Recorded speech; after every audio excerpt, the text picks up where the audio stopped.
problem is that right now, I believe that Ron is the better player, and nothing's going to change that. The only person that can change that is right here. If you honestly put anyone on a pedestal, then you're already going to have an experience. You're going to have some difficult experiences against opponents. If you put anyone on a pedestal, then you might as well just hang it up, because you're not going to be able to beat them. You have to take the bull by the horns, find their faults. They are human like anyone else.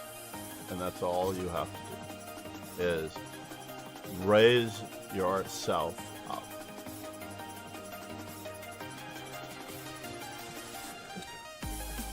A certain comfort zone soar toward playing correctly, grabbing space, an equal amount of space, having equal chances to win, not letting yourself fall behind in any manner, way, shape, or form by gambiting a pawn unsoundly, like in the Stafford Gambit, but simply playing good shots. There's so many people out there who are studying openings instead of learning how to win the game. In other words, if you are studying the London or any opening variation, how much will that really reward you toward winning a game versus learning specific strategic methods, maneuvers, plays, or honing your endgame skills toward pocketing further points and thereby gaining rating points.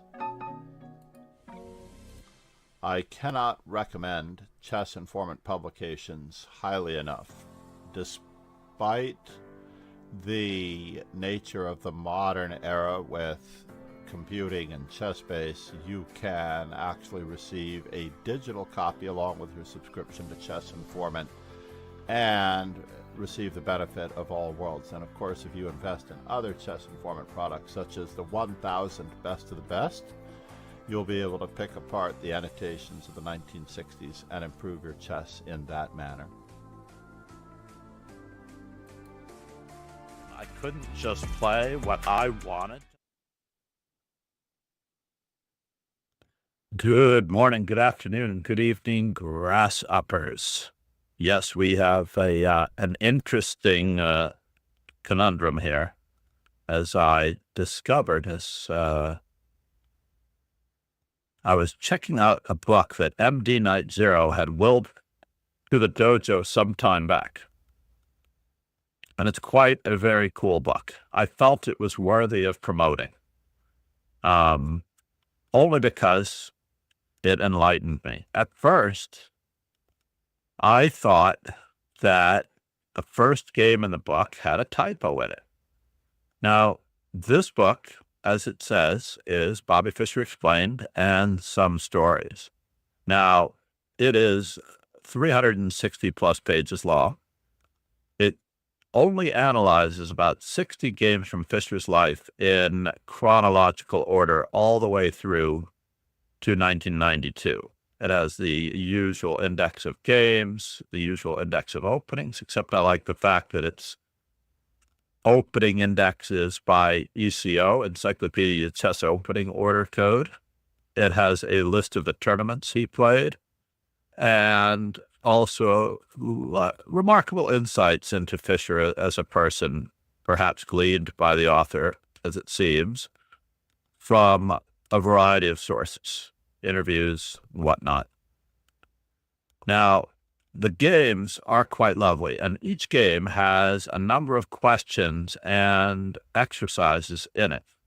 So, for example, on the first game that we're about to do together, there are questions roughly every 5 or so moves, give or take, sometimes every 2 or 3 moves.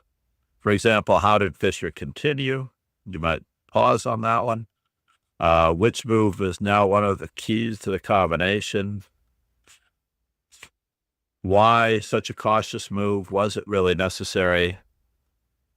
Why is this dubious? Everything seems to be attacked and looks good to the eye. Why was Fischer so keen to exchange rooks? And explain to me something of what's happening here. Now, some of these questions, for example, that are littered throughout the book are probably for slightly advanced, if not intermediate and above players. But it starts with the game of the century, game number 1, a classic game that all of us should know. Every single player in the world should know the game of the century. Now, commonly, I have confused the game of the century with game number 6 from the the Spassky Fischer match. I believe that when there is a world championship match, the current world champion at the time should be mentioned first, and the challenger should be second. So the Spassky Fischer match of 1972, Bobby Fischer's first win ever, to a certain extent, with a move other than E4. Now, that's not even accurate, because Bobby Fischer dabbled in exhibition games with other moves, such as B3 on the first move against Niag Murison. And he also played C4 against, I'm not sure if it was Pano or Szabo, as the final game in the candidates event that qualified him for the World Championship cycle matches, which began his 20 games in a row winning streak. So the first game is also remarkable because, although Bobby Fischer favored the King's Indian defense against absolutely everything, and there's no reason not to. After all, there's no pawn that is threatening to bother the knight, so therefore we don't have to commit ourselves to D6. But at the same time, the fascinating thing here is that against Bishop F4, we have the benefit of modern technology and analysis. So amazingly enough, there is one move that stands out above all the others. Now, I might also consider other moves in this position. And I also put on the timer here, but I don't think we need the timer for 2 minutes. However, we might discuss it for 2 minutes on occasion. I'm only going to give it, let's say, 45 seconds of each. But let me just dip that out for a minute while I fix the timer.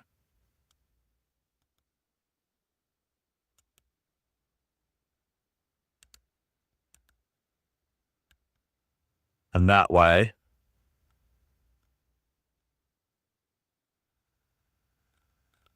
we'll be able to question and answer. Right now, we are looking for candidate moves for black. And although everyone who knows Bobby Fischer already understands what Fischer was about to do, Fischer, of course, did play the Grünfeld in this position. I'll use the same 45 seconds. And Stockfish wholeheartedly agrees with him that D5 is the best move. It is quite outrageous. I'm quite happy to say that D5 is the best move by all of the hairs that you might muster. Personally, I also might consider C5 if I were a Benko or Benoni or dark square type of attacker. I might also consider D6. There's absolutely nothing wrong with D6. There's also the possibility of bothering the bishop with a move like knight h5, or even playing something very simple like rook e8. That seems awkward. I don't think we can prepare d5 with, I don't believe we can prepare d5 with c6, but Bobby Fischer in 1956, at the age of 13, in the third Rosenwald tournament. It was a tournament held here in New York City that later became a little bit more synonymous with becoming the U.S. Championship. I'm not entirely sure if the same sponsorship happened, but let's just say that Rosenwald was not unlike Rex Sinkfeld, a great patron of chess, especially for the day. And of course, Robert Byrne has a number of possibilities. Now, you can tell that this bishop is already going to be exposed to an attack if white captures. We should already note that all captures are bad for you unless you know why they're good for you. And in this particular case, Donald Byrne goes for queen to b3. Now, this is where things get interesting, because as you might understand, I have the latest mega database 2026. And I immediately began doing a little bit of research on this particular game, and of course, Fischer's legacy beyond that, to see how many other times he might have played this opening, things the author might not have told me. But interestingly enough, in ChessBase, Karsten Mueller analyzes this game and gives a totally different move order for Fischer's moves and comments upon them. In fact, he makes Bobby Fischer's moves better in ChessBase, as his continuation in ChessBase is C6. And all of us who have ever studied this game know that this is not the way we continue, either in the Grünfeld, because 9 times out of 10, we will be playing D takes C4, and after queen takes C4, we may be trying to harass this queen in one of 3 ways. Now, there are common ways. Let's just say that white had E4 in instead of bishop to F4. We've got the popular continuation, which is knight A6, actually played by Garry Kasparov, and he comments on it in his book. So I had to do some research. Maybe I had known the wrong move order all this time. So Zenon Franco has already taught me something to a certain extent, but there is a great volume on Fischer if you're interested in more on Fischer. My great predecessors, Part 4, the Fischer edition. This one just happens to be a hardcover autograph by him. And he comments that Bobby Fischer's move is rather sluggish. Bobby Fischer actually plays the move C6. Doesn't quite completely make sense in the modern scheme of things. And of course, after the move C6, white then plays E4. And once again, actually it might be to the comment to this one. No, it was on the previous move. We'll return that. Even on this one, the move queen A5, the move bishop G4, as suggested by Kasparov, is far more energetic. He considers this very sluggish and not as good as his particular move. His particular move involving knight A6 prepares, as he often did in the Grünfeld, the move C5. This was against Topalov.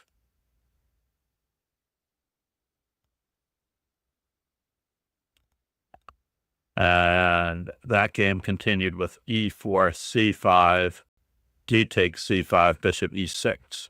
Remarkably similar to the Fischer game, except for the fact that the queen may be able to go after the weakness on B7.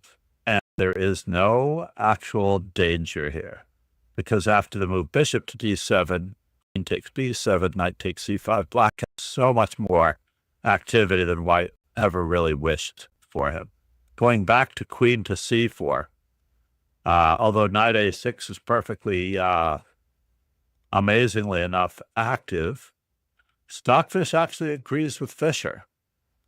And we can remove this particular epitaph on the move, because after the move C6, E4, now we can draw some criticism, because Bobby Fischer's next move is indeed a little passive. There are better moves in this position.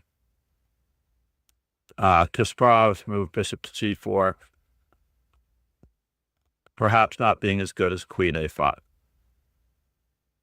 On the other hand, in this particular moment, I just want everyone to realize that Bobby Fischer is 13 years old, and theory has not yet really been written on this particular line. So nights on the rim are dim. I can understand that. And this is 1956, third Rosenwald tournament. Donald Byrne, international master, rising star, prodigy himself, brother to the great grandmaster and author Robert Byrne, world championship contender and U.S. championship winner, Robert Byrne. But Donald Byrne is, of course, trying to find his way in a new continuation as well. I don't think any of this was preparation. Knight on B to D7, and after the move rook to D1, knight to b6, we end up transposing back into Carsten Muller's analysis. Now, once again, I just want to point out that if you look this game up in ChessBase, in your Mega database, you'll find that Carsten Muller has improved Fischer's moves, not with d takes c4, the move that Fischer actually played. I actually checked Bobby Fischer's 60 memorable games as well, and that does not have the book in it. He did not think this was such a memorable game, but I did consult with Cyrus Lakdawala, a very prolific author who has written over 40 chess books. I was just noting that I'm trying to remember which was his 40th chess book, but it was a fascinating introduction to that one that I was reading. And in this particular instance, I have to say, I'm literally appalled that ChessBase has the move c6, and then Muller comments on the move rook to d1. Total and utter fiction. This is supposed to be ChessBase's version of Donald Byrne versus Robert James Fischer of 13-year-old era 1956. And only then, after d takes c4, knight on b to d7, e4, knight to b6, queen to c5. All of these moves, of course, have been strengthened. Now, I'm really confounded as to how Carsten Muller could make such an error here. After all, every schoolboy, every student of the game, every disciple of chess should actually know this particular game. This is a game that must be known, if not almost memorized, for the activity, the square control, the awareness of the use of time and the initiative, the attack, and things along those lines. Now, everything starts to hit the fan a little bit after the move bishop to g5. And with the move bishop to g5, we, of course, will start experiencing some technical difficulties as white. Suggestions for black in this particular position. Yokai, how are you?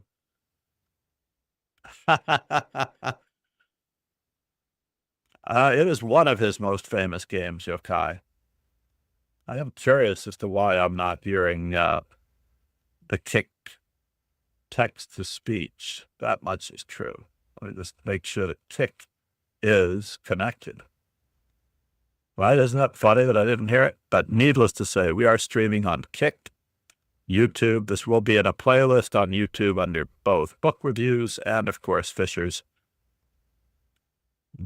most impressionable games. I haven't decided on the title yet. Suggestions for black. Everyone should know this move. Good morning, Rogan. How are you?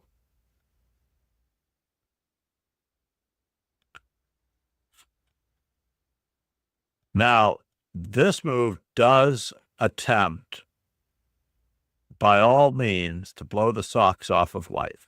And it is by far a better than slight advantage. If it's not a clear advantage, it's hard to say. But we have to just think about all of white's loose pieces. A, this bishop, if the knight is removed. B, the fact that this knight is pinned. These pawns are attacked. This knight would love to go here. The other fact that this is not a pin. So therefore, all we really need to do is remove the defender of the pawn on e4. So Bobby Fischer finds the move knight to a4. And most sources give this move 2 exclamation marks, or at least 1. I will give it 2 because this perhaps is the establishing shot in the game of why Bobby Fischer became who he became. And he lets you know with this particular move what is going on and who is the boss. Now, interestingly enough, I don't know why Bobby Fischer did not include this game in his 60 memorable games, but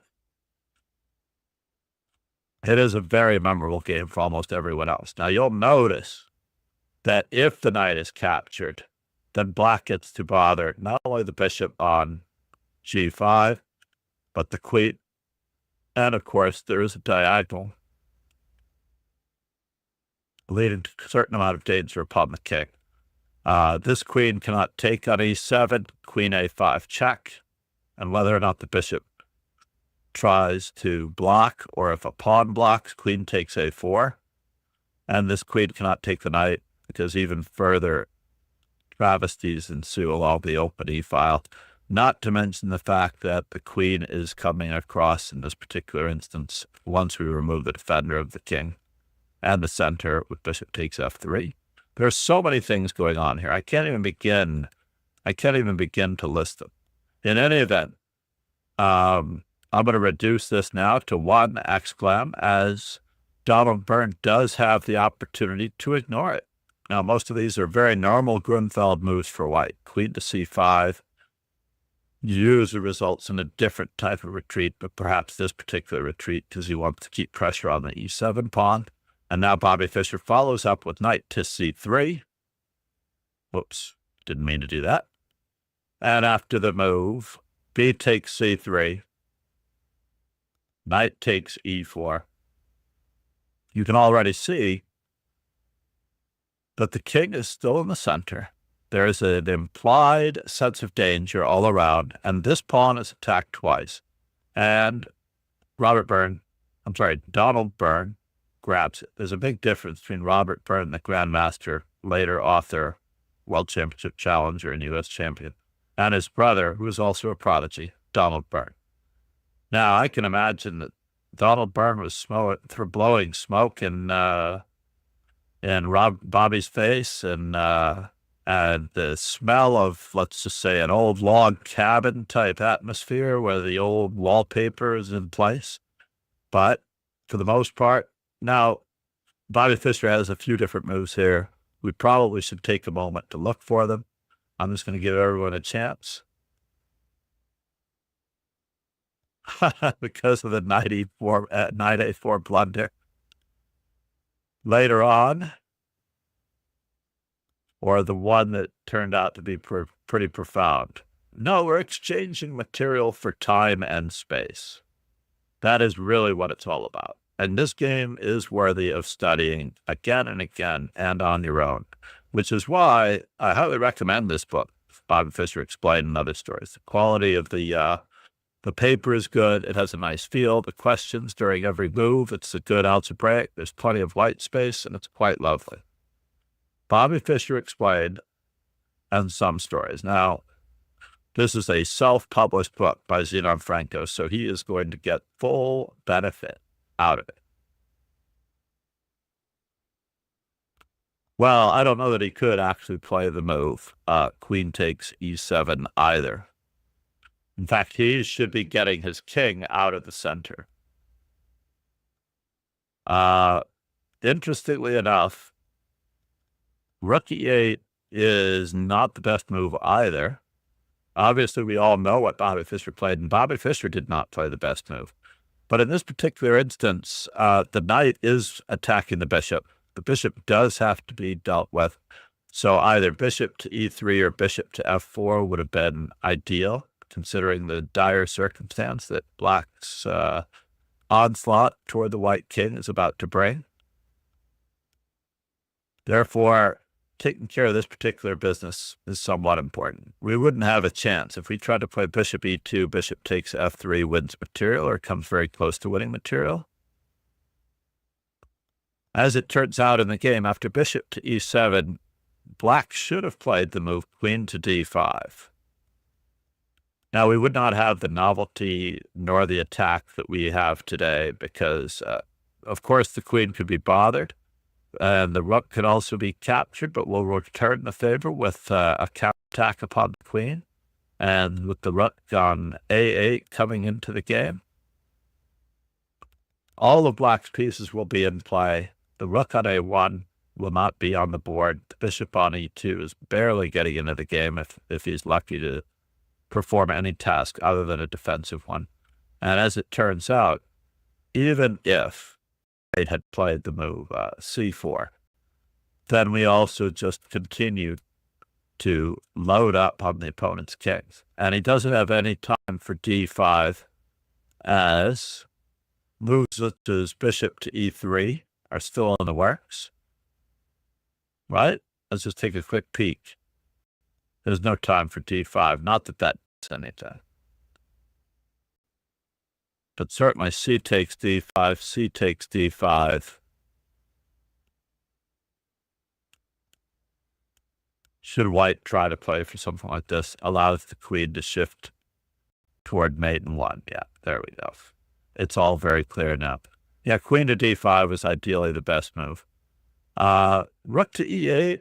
No, we can't really deal with the queen being captured. We're attacking, so we don't want to capture. Bobby Fischer's move, queen to b6, later sets up one of the most amazing brilliances, as it turns out, because Donald Byrne plays very actively with bishop c4, and Fischer continues to find tactical blow after tactical blow in this position, noting that after the move queen takes c3, rook to e8 recovers material. And rook on a to e8 does the same thing without weakening the square, just in case anyone was thinking about it along those lines. It's not possible to guard the bishop on e7 so easily. But instead of capturing the knight on c3, Donald Byrne tries a rather fantastic move, bothering white's queen. Manatee on fire. I love it. Namaste. We are streaming on YouTube, Kick, and, of course, Twitch. Normally, I do subscribers only for this, but I chose not to. I think the speech chat is off for now, and that's all that's probably needed. This is one of Fischer's Immortals. I believe that there are roughly 3 contenders for Bobby Fischer's Immortal off the top of my head. 2 against the Robert Byrne and Donald Byrne brother duos. One is 20 moves in 1970 in the U.S. Championship. The other one we're viewing now from when he was 13 years old.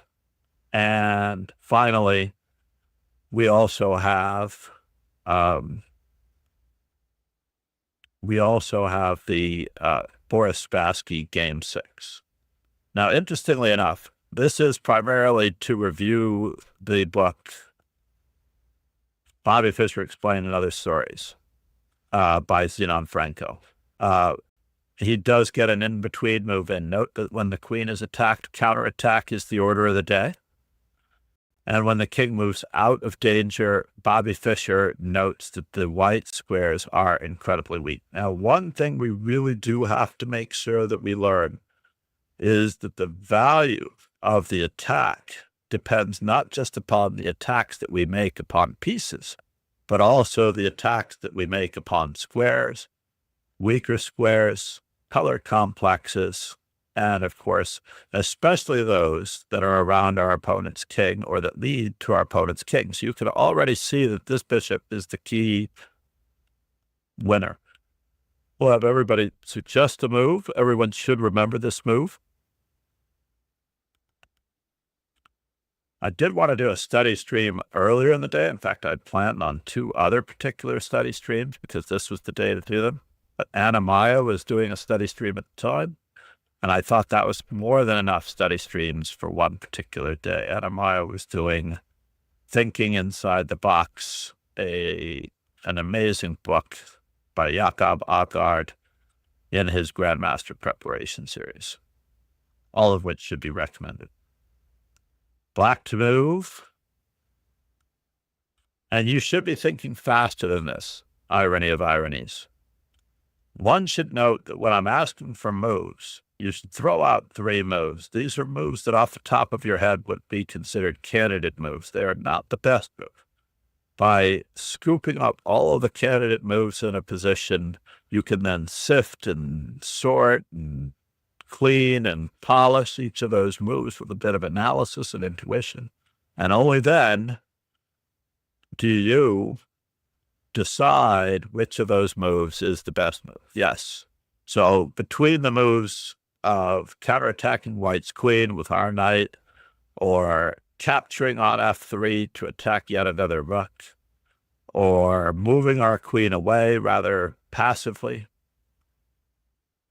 we have the move bishop to e6. And this leads to an amazing continuation. It needs very little to comment upon, because the attack plays itself for the most part.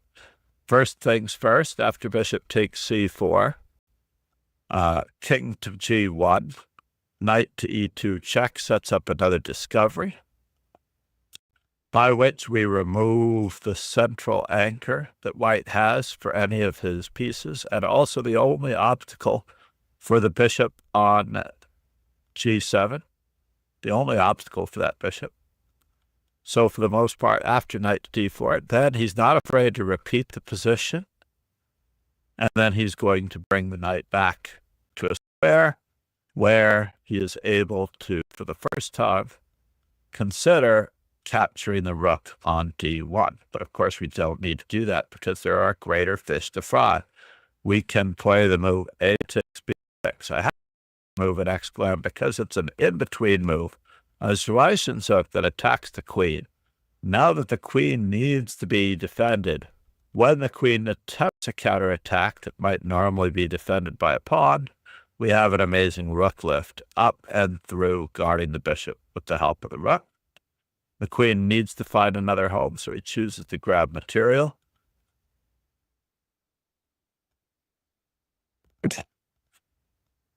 And it is only at this moment that he chooses to grab the rook.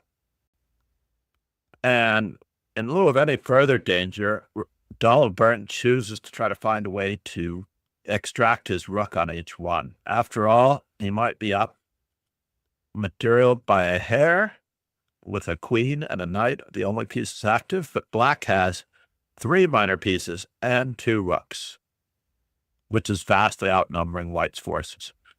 Rook takes a2, obviously pinpointing the weakness on f2. So there's a problem here, Houston. The king tries to extract itself. Knight takes f2, gaining time on the rook. Not that he wasn't going to move the rook, but rook to d1 seeking exchanges, and Bobby Fischer obliges. He still has 1 more rook to go, by the way. 1 more rook to go. And he also needs, for whatever reason, whoops, I apologize. White threw in the move queen to d8 check, forcing bishop to f8, and at the same time also covering the only square that the bishop might be able to go to harass the king. And only after that move did knight takes e1 happen. Bishop to d5 refocuses all of our forces on that golden pawn on g2. And after the move knight f3, somewhat blocking the bishop's force. Fischer could, of course, try to strip him right away with bishop e3, but no, he wants to coordinate all of his pieces first, and he wants to win the endgame. After all, at the heart of it all is an endgame, and Bobby Fischer's fully aware that he might want to promote his pawn. Now, this wasn't necessary, but it was very much in the mindset of a very young individual to make sure that there is no counterplay. And after the move knight to e5, our bishop is unable to move because of the pin. So therefore, we can play king to g7. White tries to run. Black still throws in a time-gaining check with the bishop. And as the king attempts to move away, knight to g3 check. And we know this famous continuation as he is farmed across the board toward the rook. And when the knight comes in, I have my only squabble with this game since I've had it since I was a very young fellow. After the move knight to c2, in this particular position, I do not trust Carsten Muller's continuation, but I think it was rook to c2 mate. However, I would have probably delivered mate with the only bishop that's not doing anything. After all, the rook did its job. The knight and the bishop on b3 did a little bit more work. And now we wrap up at long last with the bishop arriving on A3. Anyway, Bobby Fischer Explained, an amazing book, self-published by Zenon Franco. I would highly look this book up. I don't know if it's automatically printed on Amazon for whatever reason, but needless to say, I do need to exit stage left. And I hope you enjoyed this really remarkable review of a truly great book. I highly recommend that you open up a study in Lee Chess, give it an appropriate name, mark it private if you wish to. You don't have to have it as a public study, and begin going through the games. One thing I do ask that you not do is put the annotations from the book directly into a public space if it's a public study, because that is somewhat a violation of a copyright of a book. And it wouldn't be fair to Zenon Franco for you to share his personal thoughts. The moves of the game, however, are public knowledge and on the public record. Thank you, Super Pots, and all for being here. Cheers and ciao. I hope you're able to enjoy this. Please make sure that you subscribe on YouTube.